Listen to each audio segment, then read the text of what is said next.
Face మీద కొన్ని చోట్ల తగ్గుతుంది, కొన్ని చోట్ల మళ్ళీ కొత్తగా వచ్చినాయి పక్కన. ఇది సంపల మీద అట్ల మీద పక్కన తగ్గుతున్నాయి, ఇంకో పక్కన వస్తున్నాయి. చూడు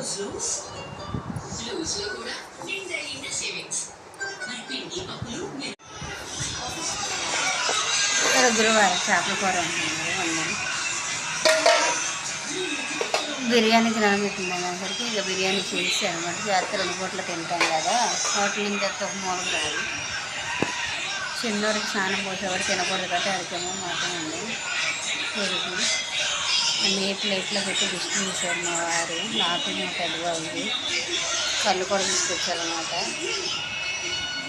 అమ్మవారు చూస్తున్నాను, మా ఇద్దరికి దిష్టి తీసి పక్క మీద ఇట్లా వారపోసారు అనమాట. వారవేయడం అంటే ఈ పక్క నుంచి ఆ పక్క వరకు వాటర్ కనపడుతుంది కదా, కింద వేసి 4 మూలలు కూడా వేసారు.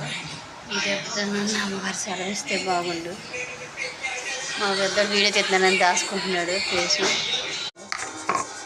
అమ్మవారు వస్తుందని కానీ నేనైతే ఓపుకున్నప్పుడల్లా చేసుకుంటానే ఉంటున్నా.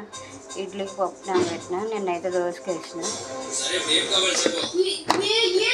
వంట చేసేసుకున్నా. పప్పు కుక్కర్లో ఉరికైన బట్టలు సాఫ్ట్వేర్ వాళ్ళకి తప్ప హార్డ్వేర్ వాళ్ళకి వాషింగ్ మిషన్లో పని చేయమన్నమాట. మురికిలో వదలవు.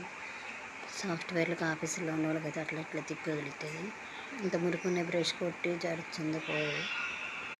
అదేమంటివి అదేం కాదు, మామూలుగానే తిరిగి చేయొచ్చు అని అన్నారు. ఫస్ట్లో భయపడ్డా నేను కూడా, కానీ ఇప్పుడు ఎట్లా ఉన్నా మా చిన్నడికి వచ్చింది, నాకు వచ్చింది, మరి నేను ఎంత జాగ్రత్తగా చూసుకున్నా వచ్చింది. అందుకని ఇప్పుడు నేను అంత ఇదిగేం పట్టించుకోవట్లా. కాకపోతే తాగే మంచి గ్లాసులు ప్లేట్లు మాత్రం సపరేట్గా పెడుతున్నా.